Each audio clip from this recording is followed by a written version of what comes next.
नमस्कार. तस्मै श्री गुरवे नमः या पॉडकास्टमध्ये आपल्या सगळ्यांचं परत एकदा स्वागत. मला खात्री आहे की आपण आमच्या या पॉडकास्टनं खूप चांगला प्रतिसाद देत आहे आणि आपल्या सर्व मित्रमैत्रिणींना आमचे पॉडकास्ट तुम्ही शेअर करताय. आत्तापर्यंत आपण खूप चांगले विचार श्री श्री ठाकूर अंकुलचंद्र चक्रवर्ती यांचे ऐकले. आपल्या सगळ्यांना माहिती आहे संत कबीरांचं एक वचन आहे, गुरु गोविंद दोऊ खडे काके लागू पाय, बलिहारी गुरु आपने गोविंद दियो गताय. असं विचारलं एका शिष्याने की गुरु आणि ईश्वर हे साक्षात आपल्या समोर असतील तर पहिला चरणस्पर्श कोणाला करावा? कबीर म्हणतात अर्थातच गुरूंना, कारण गुरु हेच आपल्याला ईश्वराप्रती घेऊन जातात. ठाकूरजींची विचारधारा काय वेगळी आहे? प्रेम, सेवा, शरण, जे आपण गेल्या पॉडकास्टमध्ये जोशी काकांच्या विचारातनं ऐकलं होतं. आणि हीच परंपरा परत पुढे नेण्यासाठी, जसं मी मागे म्हणलं होतं की आमच्या गुरूंच्या अनुग्रहामध्ये असलेल्या व्यक्तींकडनं जे अनुभव समृद्ध आहेत त्यांचे अनुभव ऐकण्यासाठी आम्ही हा वेळोवेळी पॉडकास्ट घेऊन येतोय. मला खात्री आहे आजचाही पॉडकास्ट आपल्या सगळ्यांना आवडेल. आता येते आमच्या आजच्या पाहुण्यांचा परिचय. आमचे जे आजचे पाहुणे आहेत ते विदर्भामध्ये बुलढाणा जिल्ह्यामध्ये देऊळगाव राजा इथे त्यांचा जन्म, त्यानंतर नोकरीनिमित्त ते ठाण्याला वास्तव्यात आले आणि पोस्टल डिपार्टमेंटमध्ये होते. 42 वर्ष श्री श्री ठाकूर अंकुलचंद्र चक्रवर्ती यांच्या अनुग्रह घेऊन त्यांना झालेला आहे. त्यांना विशेष करून संगीत आणि गायन याच्यामध्ये त्यांचं विशारद आहे. आणि त्यांना 2 मुली आहेत, ज्या त्यातली एक सुधृती जी नेदरलँडला असते आणि सुपारी जी कोल्हापूरला असते. अशी त्यांच्या कुटुंबाची त्यांना साथ आहे. जसं मी संगीताबद्दल बोलले तर प्रख्यात गायक प्रभाकर कारेकर यांचे ते शिष्य आहेत आणि अतिशय सुंदर भजनं म्हणतात. त्यांच्याबरोबर अर्थातच त्यांच्या सुविद्य पत्नी देखील आहेत सुमती तेलंग. हे दोघंही आज आपल्याला त्यांचे अनुभव सांगणार आहेत आणि नक्की आपल्याला परत काहीतरी यातनं शिकण्याची ऊर्जा मिळणार आहे. आत्ता चर्चेला सुरुवात करूया. मी दोघांचंही स्वागत करते. नमस्कार. नमस्कार. मी सुरुवातीला आत्ता चर्चेत म्हटलं की तुम्ही प्रभाकर कारेकरांचे शिष्य आहात आणि बदलापूरला तुमच्या गुरूंचं श्रीमंदिर झालंय. त्या बदलापूरच्या परिसरातच तुमचं वास्तव्य आहे. तर तिथला तुमचा काय अनुभव आहे आणि तुम्ही सत्संगाशी ठाकूरजींशी कसे जोडले गेलात याच्याबद्दल आम्हाला ऐकायला आवडेल.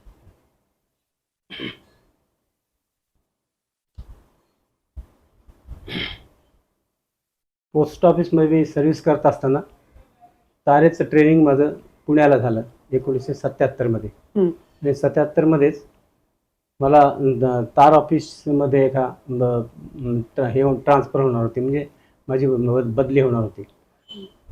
तर तार ऑफिस मध्ये असलेल्या ऑफिस मी वाचली आणि बदलापूर कुळगाव बदलापूर हे एक तार ऑफिस होतं.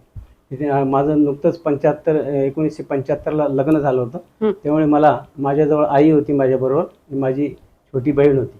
त्यामुळे मला क्वार्टरचं ऑफिस हवं होतं, म्हणून मी या कुळगाव पोस्ट ऑफिसचं सिलेक्शन केलं होतं. ते मी रिक्वेस्ट केल्याप्रमाणे मला मिळालं आणि ह्या जागेबद्दल मला फार ओढ होती की मी कधीही ते गाव पाहिलं नाही, कधी तिथे गेलेलो नाही. पण मला काय ओढ होती काही कल्पना नाही, पण मला त्या ठिकाणी जावं, मी त्या गावात जावं अशी फार माझी खूप तीव्र इच्छा होती. त्याप्रमाणे मला ते मिळालं आणि त्याप्रमाणे मी तिथे गेलो. मला जनसेवेची पण आवड असल्यामुळे मला आणि गाण्याची माझं गाणं हे माझं हे असल्यामुळे आवड असल्यामुळे मी तिकडे बरेच मित्र गोळा केले. माझी तिथे ओळख झाली बरीच. तिथे एक होमिओपॅथीचं एक युनिट होतं. तिथे लोकांचं फ्रीमध्ये हे करत होतं, म्हणजे सेवा करत होतं.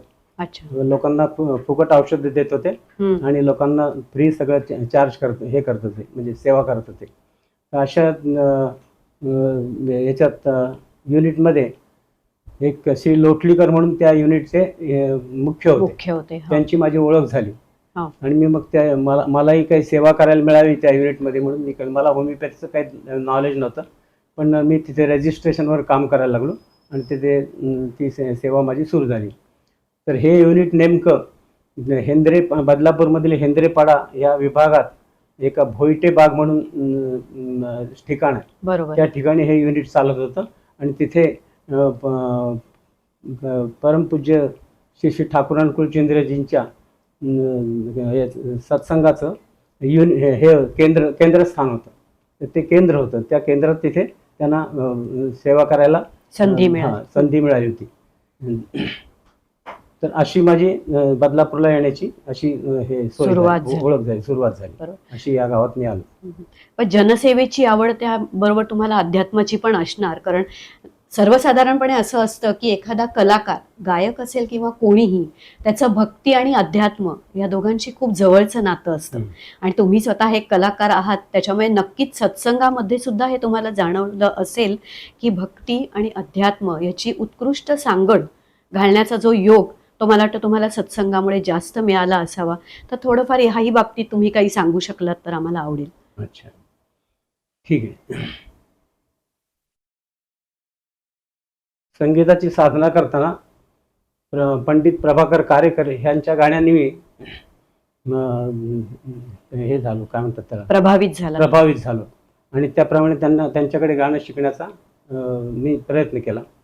मला ते शिष्यत्व पत्करल्यानंतर त्याचा रोजचा रियाज, पलटे, ताना या सगळ्या गोष्टी रोज कराव्या लागतात. ते रोज केले नाही तर त्याला काही अर्थ राहत नाही. तसंच ठाकूरजींची दीक्षा झाल्यानंतर त्यांच्या साधनेची, सकाळची त्यांची जी काय नित्यक्रम असतील, नित्य साधना उपासना असेल, ती रोज केल्याशिवाय काय त्याला काही अर्थ राहत नाही. खरं असं माझ्या ध्यानात आलं. पण तुमची नित्य उपासना सतत चालू आहे. म्हणजे मी म्हणेन की काकांना तर आवड होती, गायन सगळंच आहे, पण नक्कीच तुमच्या पत्नींची पण त्याच्यामध्ये साथ असणार. तर तुम्हालाही ते तेवढंच आवडत होतं का? कारण आपल्या सगळ्यांचं युजली बायकांचं असं असतं, कुठच्याही स्त्रीचं म्हणेन मी, की माहेरचं एक आयुष्य असतं आणि लग्नानंतरचं एक आयुष्य असतं. तर तुम्हाला कसं वाटलं त्यांच्याबरोबर जुळवून घेताना? काही तुम्हाला विशेष प्रयत्न करायला लागले का? तुमच्याही घरामध्ये अध्यात्माचं बाळकडू होतं, हेही तुम्ही सांगावं. तुम्हाला काय वाटतं? अध्यात्माचंही बाळकडू होतंच आणि संगीताची म्हणजे मी लग्नाच्या अगोदरच 5 परीक्षा दिलेल्या होत्या. त्यामुळे संगीताचंही आपल्या आयुष्यामध्ये किती महत्वाचं स्थान आहे. आणि त्याच्याबरोबर अध्यात्माची जोड मिळाल्यानंतर अजूनच आपलं मन प्रफुल्लित आणि आनंदित होतं. ह्या गोष्टीची मला ओढ होतीच. त्यामुळे मी त्या गोष्टीकडे, अध्यात्माकडे लवकर वळले. त्यामुळे ते परस्पर पूरक ठरलं असं म्हणेन मी. युजली असं म्हणतात की लग्नाच्या गाठी या स्वर्गात बांधल्या जातात. तर मला असं वाटतं इकडे आपण जे बघतोय आता तेलंग पती पत्नी, की दोघांनाही परस्पर पूरक आवड असणं हे सुद्धा काहीतरी पूर्वजन्माचं सुकृत असल्याशिवाय ह्या गोष्टी जुळून येत नाहीत. हा पण एक खूप चांगला योग. पुढच्या प्रश्नाकडे येते. तुमच्या गुरूंचा आश्रम श्री श्री ठाकूर अंकुलचंद्र चक्रवर्ती यांचा आश्रम देवघरला आहे.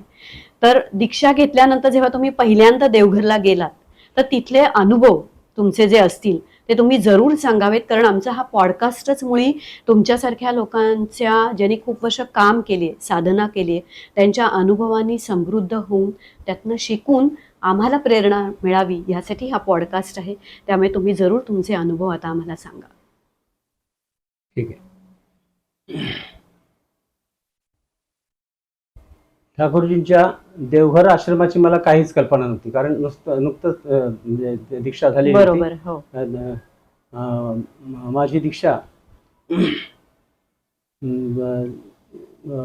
श्रद्धेय श्री जोशीदा यांच्या माध्यमातून झालेली आहे. आणि नुकतीच दीक्षा झालेली होती आणि हे लोक सगळे, बरेच लोक देवघरला 31-40 लोक जाणार होते असं ऐकलं होतं. त्यांनी मला रिक्वेस्ट केली. शिवाय लोटलीकर वगैरे सुद्धा जाणार होते. त्यांनी सुद्धा मला सांगितलं तुम्ही आला तर बरं वाटेल तुम्हाला. बरोबर. तर मग आम्ही दोघेही त्यावेळी आम्ही दोघे म्हणजे मूलबाळ काही नव्हतंच, त्यामुळे आम्ही दोघेही या लोकांच्या बरोबर देवघरला गेलो पहिल्याच वेळी.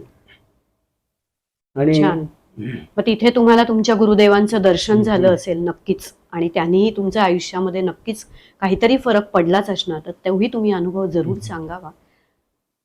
तर तिथे गेल्यानंतर जोशीदांनी त्यावेळेचे आचार्यदेव श्री बडदा यांची माझी ओळख करून दिली. ते तिथे बसले असताना त्यांनी मला तिथे जवळ नेऊन त्यांची माझी ओळख करून दिली.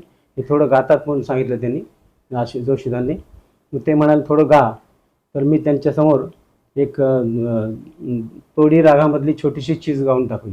अरे वा. त्यांना बरं वाटलं आणि ते म्हणाले संध्याकाळी 6:30ला तुम्ही माझ्या याच्यात खोली त्यांच्या जागेत माझ्या समोर गा संध्याकाळी सेवा करा म्हणून.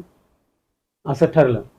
त्याप्रमाणे संध्याकाळी 6:30 वाजता 6:30ला बोलावलं. आम्ही 6ला तानपुरी वगैरे घेऊन त्यांच्या पुढे गेला. त्यांच्या पुढे रेडी राहिलो. त्यांच्या बाहेर दरवाज्यासमोर दार बंद होतं आणि तो दत्त जयंतीचा दिवस होता. फार सुंदर. तर दत्त जयंतीचा दिवस असल्यामुळे मला असं वाटलं आपले गुरु, कारण त्यावेळी तर याच्यातलं मला काहीच कळत नव्हतं. आचार्य देव काय आणि काय ते काय, म्हणजे आता फरक गुरु काय ते काहीच कळत नव्हतं. त्यामुळे माझ्या मनात आलं की आज म्हणजे याचा दत्त जयंतीचा दिवस असल्यामुळे आपण आपले गुरु ठाकूरजी आहेत, तर त्यांच्यासमोर गायला मिळालं असतं तर फार बरं झालं असतं. असं नुसतं मनात माझ्या विषय साठून गेला.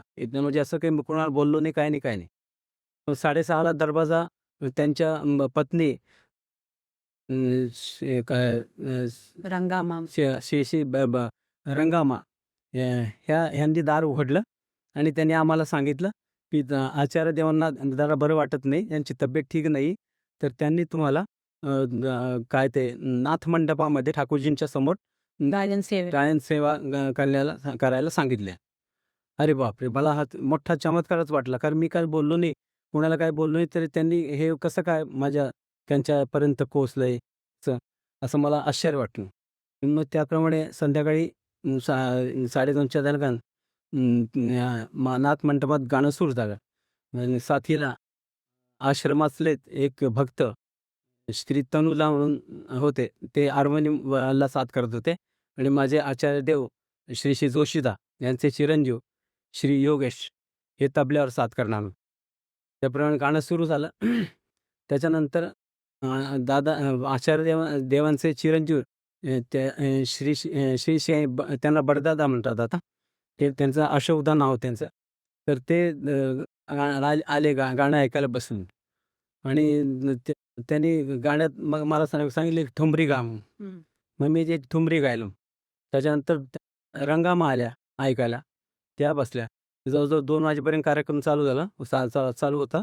त्यानंतर आणि हे आचार्य बडदांनी जेव्हा ते सांगितलं होतं, रंगामाने सांगितलं की तो कार्यक्रम तुम्ही त्याची कॅसेट बनवा आणि सकाळी आचार्य देवांना द्या, असं त्यांनी सांगितलं. तर त्याप्रमाणे कॅसेट बनवून आम्ही सकाळी जेव्हा प्रार्थना झाली तेव्हा या प्रणाम करायला गेलो, तेव्हा पहिले आश्रमतांकडे म्हणजे बडदादांच्याकडे प्रणाम केला आणि ते म्हणाले, हम कल तो आपका गाना सुनने आने वाले नहीं थे काय, लेकिन आपकी आवाज हमको खिंच के लाई. आणि ते त्यांचं ऐकून खूप बरं वाटलं, समाधान वाटलं. नंतर बडदांच्या दर्शनाला गेलो, त्यांना ती कॅसेट दिली आणि प्रणाम केला आणि आम्हाला तो जायचा दिवस होता, परत जायचा. मग आम्ही त्यांना परमिशन मागितली अशी की आम्ही आज जाणार आहोत किंवा ठीक आहे म्हणाले. आणि तिथे मी प्रणाम करून असं निघालो. तिथे पायऱ्या आहेत खाली उतरात. त्या पायऱ्या उतरत होतं तेवढ्यात त्यांचे चिरंजीव बडदादा म्हणजे अशोकदा मला बोलवायला आले. मला बाबा आपको बुला रहे. हां, तर परत मी त्यांच्याकडे गेलो, प्रणाम केला. ते म्हणाले, आप आज नहीं जाएंगे तो क्या होगा, आचार्य म्हणाले. तर माझ्या बाजूला लोटलीकर उभे होते. आता मला नवीन काय, मला काय बोलावं काय. मग ते म्हणाले, त्यांना सांगा आप बोलेंगे तब हम जाएंगे. ठीक आहे. मी सांगितलं तसं त्यांना की आप जब बोलेंगे तब हम जाएंगे, नहीं जाएंगे आज, आप नहीं वो तो ठीक आहे, आप कल जाइए. आणि मग असं म्हणून आम्ही प्रणाम करून गेलो. 11 11:30ला आम्ही आता ही गोष्ट काही एवढी सोपी नव्हती. पण 40 जण होतो आम्ही बरोबर एका ग्रुप. 40 जणांची रिझर्वेशन्स. त्यावेळी गाड्या कमी होत्या तेव्हा. ते यायला जवळजवळ 2.5-3 दिवस लागत होते. अरे वा, प्रवासला. त्यामुळे रिझर्वेशन फार महत्त्वाचं होतं. तर ते सगळे रिझर्वेशन कॅन्सल झाली. मग आता परत कसं काय हे होणार, हा प्रश्न तर मोठा हे होत. तर आता हे त्यांची हे आहे म्हटल्यावर आपण थांबलो तिथे. 11 11:30 निरोप आला, की तुम्हाला द आचार्य देवांसमोर संध्याकाळी 6:30 वाजता गायनाची सेवा करायची असं निर्देश आहे तुम्हाला. बर. बरं म्हटलं परत आलं. ते काल आपल्या मनात राहिलं होतं, की आपण इकडं पण आचार्य देवांच्या समोर सादर तेव्हा राहिली आपली ते. मग 30 वेळेचा तो चान्स मिळाला. संध्याकाळी 6:30ला प्रार्थना संपली संध्याकाळी. प्रार्थना झाल्यानंतर अशोकदांना भेटलो. त्यांना प्रणाम केला. ते म्हणाले, "आचार्य देव की तबीयत ठीक नहीं है, तो एक गाना गाने के बाद फिर उनको हर बार पूछिए कि फिर गाओगे? तो हाँ बोलने से गाओ क्योंकि तबीयत ठीक नहीं होता." ठीक आहे. त्यांच्यापुढे त्यानं गाणं सुरू झालं. जवळजवळ 1.5 तास गायलो त्याच्यासमोर. ते गाणं संपल्यावर म्हणे खूप भालो म्हणाले. जोशीदा मला अगोदर म्हणाले होते, की त्यांच्यासमोर गाऊन ते जर म्हणाले खूप भालो, तर आपल्या गाण्याचं चीज झालं असं समज. अगदी. असा तो प्रसंग होता. आणि त्यानंतर मग ते थांबवलं त्याने त्या दिवशी ना. मग दुसऱ्या दिवशीच आम्हाला प्रवासाचा दिवस होता. दुसऱ्या दिवशी परत त्यांना प्रार्थनेनंतर प्रणाम करायला गेलो. प्रणाम केला आणि ते लोटलीकर म्हणाले मला, की तुम्ही इश्यूच्या बाबतीत त्यांना निवेदन करा. इथे संधी होती. आमचं लग्न होऊन 9 वर्ष झाली ते आम्हाला इश्यू नव्हतं. तर त्यांना सांगितलं ते सगळं इश्यूच्या संदर्भात. ते म्हणाले, "ठीक है, हो जाएगा सब. लेकिन आप जो हमारे डॉक्टर को मिलो इधर और वो जो लिख के देंगे उसका हमको रिपोर्ट्स इधर भेजो, उधर का ब्लड चेक करके इधर रिपोर्ट्स भेजो, बाद में देखेंगे क्या." मग त्याप्रमाणे आम्ही त्यांना भेटून त्यांनी रिपोर्ट्स काय काय काढायचं ते लिहून दिले आणि आम्ही जसं हे त्यांना ते नंतर केलं आम्ही. मग त्याच्यानंतर ते म्हणाले, "तुम्ही तिथे 4-5 स्टेशन्स आहेत ह्याला म्हणजे ज्या सीडी आहे, अमुक आहे, तमुक आहे, असे म्हणजे 4-5 स्टेशन्स आहेत." त्याने विशिष्ट एका स्टेशनहून आम्हाला बसायला सांगितलं. आता मला सध्या त्याचं नाव आठवत नाही. पण त्या स्टेशनहून तुम्ही बसा सगळे असं त्यांनी आम्हाला सांगितलं. त्यामुळे आम्ही त्या स्टेशनहूनच बसलो आतमध्ये. तुम्हाला चमत्कार सांगतो. आतमध्ये शिरल्यावर एक अर्ध्या पाऊण तासात आम्हाला 40 लोकांची रिझर्व्हेशन्स एक पैसाही न देता मिळेल. आज एकही रिझर्व्हेशन पैसे दिल्याशिवाय देऊन सुद्धा मिळत नाही आज अशी अवस्था. काय? पण तेव्हा 40 लोकांची रिझर्व्हेशन्स मिळाली पूर्ण काय आणि आम्हाला काही प्रॉब्लेम आला नाही.